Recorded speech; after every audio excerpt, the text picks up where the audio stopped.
hai cây góc sân trường, hai người lại thấy xa dần xa bước chân người. Bản thân hai ta khắc ghi trong lòng những ước mơ hồng ngày tháng chờ mong. Dòng nước buông chẳng kịp đi đã ươn nhờ, nhành hoa thắm chẳng kịp trao tay một lần.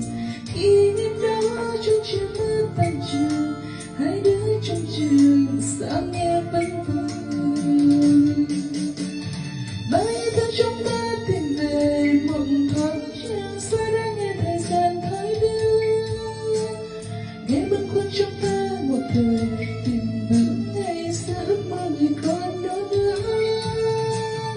Hai ta ngày qua nay dần lời buồn cánh phương dưới khi ta chờ ngày không tới.